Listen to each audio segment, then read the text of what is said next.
Story 1, this is Fireteam Delta. Dad's coming home. Welcome to the Military Veteran Dad Podcast, where it is our mission to bring every dad home. I am your host, Ben Killoy. I'm a United States Marine veteran, husband, and a father. We will bring authentic conversations to inspire action in your life so we can close the gap between the dad you are today and the dad you want to be tomorrow. This is the Military Veteran Dad Podcast. Welcome back to another episode of Fatherhood Friday. This week, I am bringing you a message of Frozen. Now, this isn't the most obvious topic to bring to military veteran dads. Now, there's two sides of it. One, there's the military veteran side that says, well, I'm not related to Frozen. And then the other side that says, Dad, and if you have any girls or even boys, you probably have seen, I know I've seen the first Frozen at least 50 times, from the first girl, and then even more times with the second girl, my youngest, Lillian. She's all in on Frozen right now. She dances, she does the whole thing to the songs in the living room. It's entire theatrics. Frozen 2 came out, and now it's just right back in the thick of things. And as I saw the second movie, and I've seen it now probably 20 times counting and going up, as I saw that movie, there was a hidden message that I saw in the first one. But then when I saw the the duo of how the second one complemented it, I saw this journey that I related to many military veteran dads. And that journey is one that I think is missed for Elsa. And I think it's very relatable for what Frozen teaches everyday adults who have to watch it because we're parents and we have kids that love Frozen, that this message, I think if you think of yourself as Elsa, every time I say she, think of yourself, there'll be breadcrumbs of your own journey through this process. So I'm going to start at the beginning of Frozen and I'm going to work my way through. I got some notes here and hopefully I don't miss any of the key points, but I think I've got the basics down here. So in the beginning of Frozen, spoiler alert, I'm going to reveal probably more than you want to know if you have not seen the Frozen movie. So if you haven't, go watch them, then come back. Or listen and then go watch it and be like, oh, wow, Ben really knew what he was talking about there. In the beginning of the Frozen, you see this journey of Elsa understanding this great power to create ice. And you see her grow up without her parents, without that person to shepherd her through life anymore. And you see that this fear overwhelms her of the ice. And if we relate that to our own world, think of how many times fear of anything, whatever you're feeling right now, think how many times that has overwhelmed you. Think of how many times fear has overcome you to the point where you self-isolate, where she knew what she was inside. She had this thing, but she didn't really know how to move through it. She thought that it would scare the world. Think about the judgment. Think of the action you don't take because you're afraid of the judgment. That was Elsa when she was getting crowned queen because she was afraid of what other people would think. So she hid it, and she had to be someone else that she wasn't. She had to hide her real, authentic self in order to do that. And then you get into this stage where it comes out, the secret's out, the fear is overwhelmed, and the secret is no longer a secret. It's boiled over. And it comes out in a very frightening way. And if you think of veterans who either have anger, PTSD, frustrations, emotions they aren't feeling, it almost always comes out in a very frightening way. If you've ever experienced that moment where your family is scared to be around you because of what you brought to them or whatever was able to leak out, that in and itself is very similar to the ice and the way that it reacted and came out of Elsa.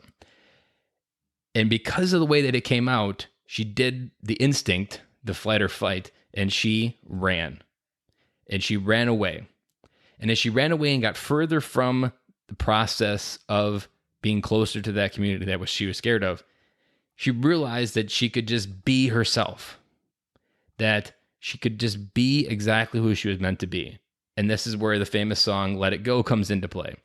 That when you say, let it go, she's letting go of every prejudgment she held on to in her head. Every version of what she couldn't be, she let it go. And think of how many things we don't just let it go.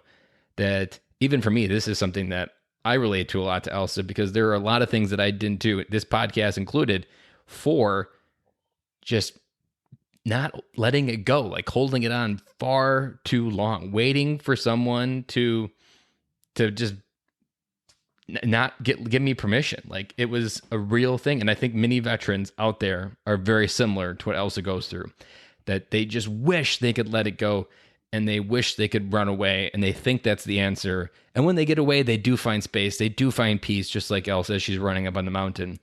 And just like Elsa, when you step into your real self on that mountain, she realized what was scary became beautiful. And this is where you get the ice palace. That she realizes that when she steps into her power, something beauty comes out of it. And this is something many veterans get into as well, that we have things that scare the hell out of us, that scare us to the bones. But when you learn the power of taking what happened to you in life and making it happen for you, you understand that that is a gift. And maybe you don't understand how to make it a gift yet. But when you do, it's pure beauty. And you realize that people around you will acknowledge that beauty is just there. And as she finds the ice palace and she builds the ice palace, she thinks that she's found exactly where she could be, and she can just avoid everything down in Arendelle, and everything's going to be okay. But as you know, Anna comes running up the mountain saying, hey, Arendelle's in deep, deep snow. And she's just like, oh my God, I can't run from it. And then the fear comes back in. Everything gets dark. The room gets red. That feeling is when you realize you can't run from what you're feeling. You can create this idea of being away from it, this idea or this bubble that you're going to be okay and that the people back home don't really miss you. But she couldn't run away from that fear. It overwhelmed. And as I was watching and preparing for this episode, it also kind of hit me that if you do take your own life, remember, the pain doesn't stop, you just pass it on. So in Elsa's case, when she ran away, the pain didn't just magically go away and Arendelle goes back into happy ending. Arendelle went into a frigid winter. That pain that she was feeling was just passed on to Arendelle. And by her running, she needed to come back and face it. And then as she comes back because she's gotten hit by the ice, her heart's starting to freeze, which is kind of like hurting the people around you when you don't understand how your anger and how you show up in their life is hurting them. All of that is bundled up in this idea. And as she goes back and as she's slowly becoming frozen, if you think of the people in your life that maybe you hurt and that you haven't connected with and healed, their heart is slowly freezing in a way towards you. And the beautiful part about this first version of the movie, or the first movie, is that in the end, it's not fear, it's not running away, it's pure love is what heals the frozen heart. And this is something that if you understand, and you've been listening for a while, I've been talking about it with masculinity, that love is one of the purest forms that you can bring to a relationship. But if you fear something within that relationship, that love doesn't truly come through.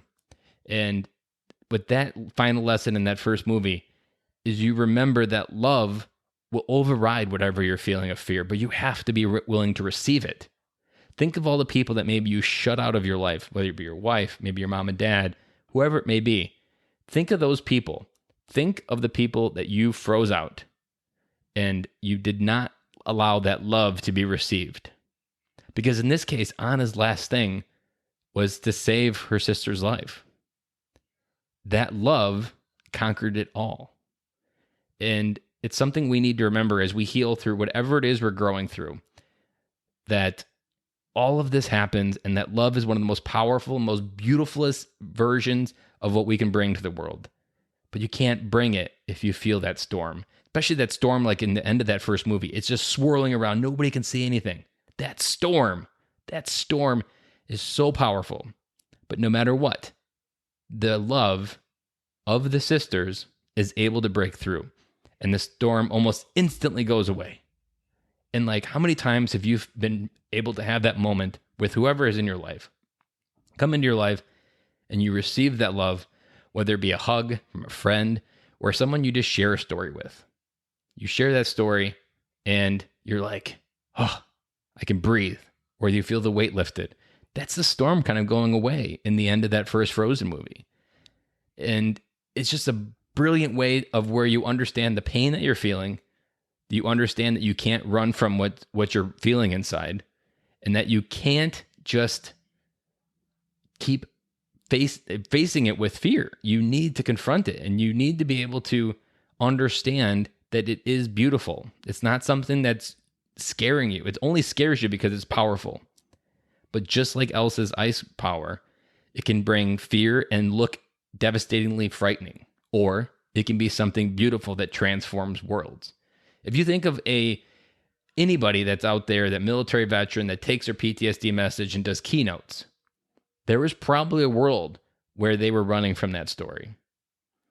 If you think about what they're able to do with it, and they can help other veterans feel what they were never able to feel, that is a gift of beauty that meets with love. Because it's not about judgment. It's not about who had the worst. It's really about just compassion and love.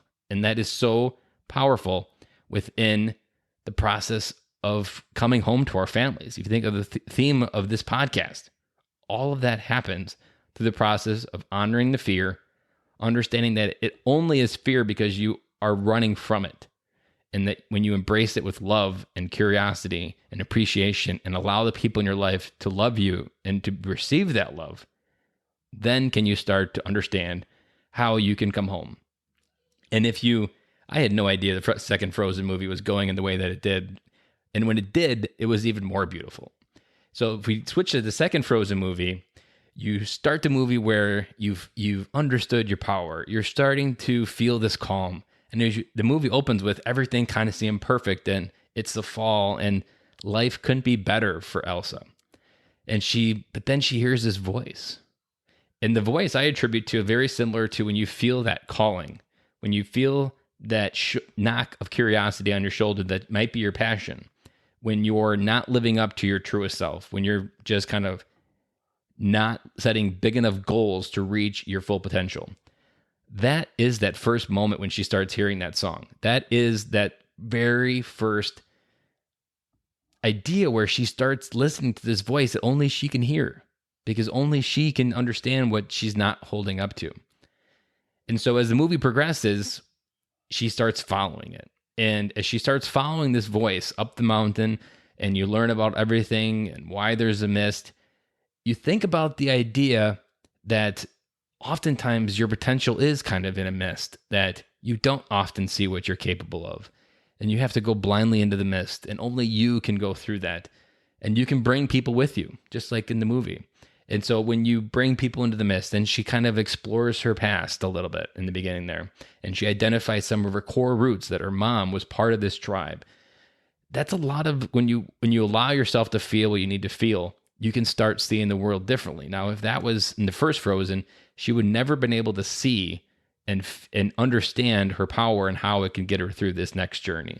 Similar to when you understand the power of your story, you can understand how it can get you to where it is that you've always wanted to go. So as the movie progresses, she follows the journey, she hears the voice, she keeps going, she's learning how her power is very unique, but she doesn't quite understand where it all fits in. She also realizes how she can be the hero of her own story. She continues to follow that voice. And as she starts towards that voice, she learns to tame the horse in the water, which then allows her to create the vehicle she needs to get where she needs to go. And that island where she's going to is where that voice is coming from. And as the song picks up and the music picks up, every time I watch it now, I can't help but feel a little bit similar to what I'm leading up to with this crescendo here. That as she's going, she's saying, "Are you the one that I've always waited for? I've always waited for you my entire life to figure out why I exist." And she's running towards this light and she's chasing it through. And she gets into this chamber and she's picking back up the pieces and she's rebuilding essentially the core of what makes herself. It's kind of, I almost felt like it was a Superman and his ice chamber up in the Antarctic. And she rebuilds it and she steps into it. And the song's picking up faster and faster. And then the four different elements come together and they shine right in the middle.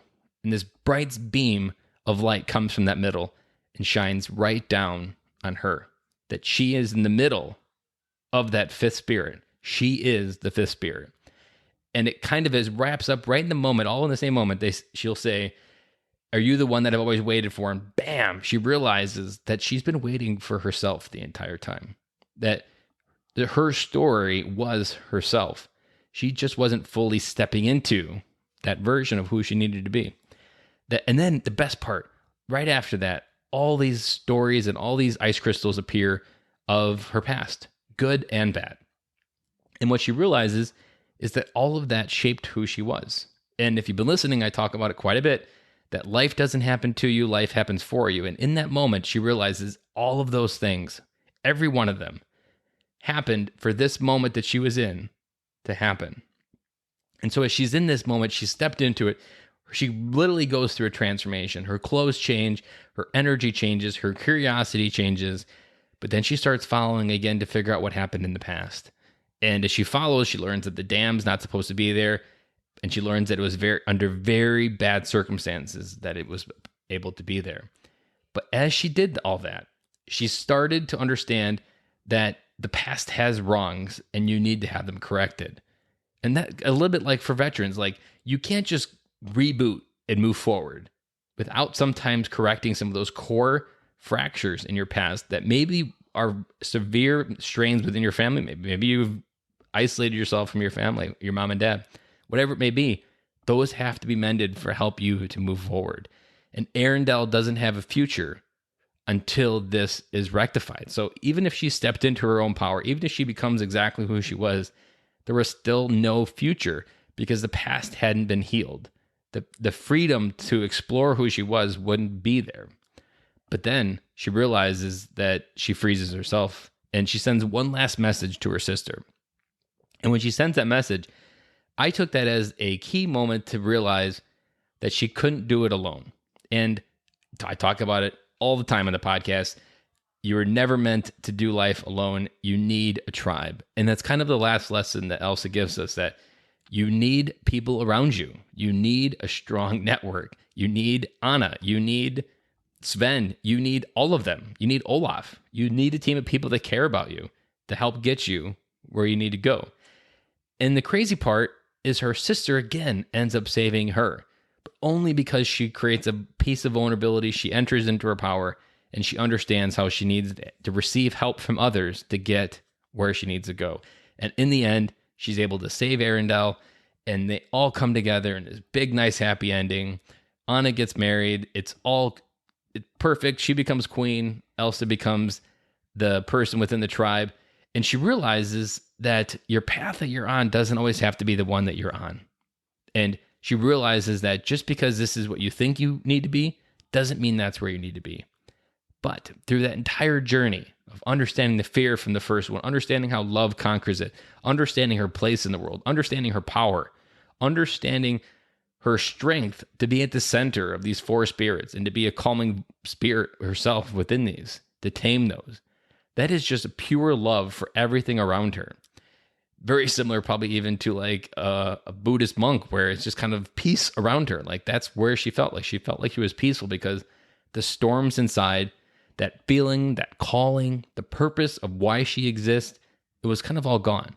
And now she just gets to explore, and now she just gets to completely hang out and be her. And it's just a beautiful way to summarize the journey of a military veteran in many ways, because a lot of what Elsa did, military veterans face every day, all over the United States and all over the world, wherever there's a military, because we all run from something. We all try to hide something. We all try to block out the love from the ones that love us. We all try to figure it out on our own. We dishonor what happened to us in a way that we don't figure out what we can do with it in a positive way to change the world.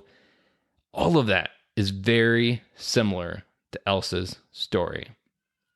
And so, as a parting message here, I just want to leave you with this idea that when you watch this movie, think about the power of love. That's the most important part that I believe is my takeaway, is that love, community, friends, and honoring who you are and what has happened to you. Those are my key takeaways for Frozen. And it takes both movies to put it all together. And I agree, like, it is a perfect ending to that the whole megaplex it is Frozen, because it's a beautiful ending. And I'm sure that story that I just told has been missed upon thousands of people that have watched that movie. But that's a story that hit me. And it hit me because I've been honoring my voice, and I can see the trends within her story and other dads. And I knew that I wanted to gift this story because people are out there watching Frozen every week, just like I am. And I wanted to give them some ideas to think about as they watch this, because if you find any connection with in this episode and watching Frozen, there is a solid healing process by watching Frozen with your kids. And it doesn't have to feel something like you want to take an Advil for. It can be something that, like, each time you watch it, you figure out a little bit more. You figure out what that right next step is. And as she says in Frozen 2, it's brilliant advice. And it comes from grandfather, and then it comes from Anna when she needs to figure out what to do when she thinks her sister is dead. When you don't know what to do, all you can do is take the next right step. And Grandpa Troll says it best as well: when the future is unknown, the only thing you can do, which is take the next right step. So whatever that next right step is, figure out where you're feeling that calling for. What's your gut telling you to take action for right now? What is it that you aren't acknowledging in your life? If none of that even sounds remotely capable of something within your life from where you are right now, I want to challenge you to do one additional thing that helped change my life forever. And it was something super simple. And it's as simple as having conversations with people. Talking to strangers is the number one thing that I can say that has led to my success where I am today. And it has allowed me to explore my curiosity, explore my thoughts, get deeper on ways to be able to diagnose Frozen for you or dissect Frozen. All of it happens because I got very comfortable with talking to people. And when you talk to people, they're going to reflect back the best parts of you. And when you see the best parts of yourself, you're going to be able to say, I think there's something there that I should pursue. Or you're going to see an opportunity in your life that you never would have been able to see, or a completely different way of life. Oftentimes we get so sucked into this is our life. All of that is good, and it can happen from just simply talking to people. That is so freaking powerful. I can't even begin to tell you. So if you still, at the end of all of this, you're like, Ben, I agree with everything you said, but I don't know where to take the next right step, find someone to talk to. I know we're in the coronavirus right now, but find someone, message them, do a Facebook, do whatever you need to do. Pick up a phone call and call an old friend. Whatever you need to do, find some way to have a conversation with someone that you haven't had before with a long time or brand new. Do that conversation. Just keep redoing it. Just having it over and over and over. That conversation will begin to create a path that you couldn't see right now. And the best part is by having those conversations, you are already beginning to take the next right step automatically. So with that, I'll sign off. This is a little bit longer episode, but I really liked it. And I think I hopefully got it packed in there for you so you can understand what was going on. And from my view, and with that, I will wrap up and I will talk to you again on Monday.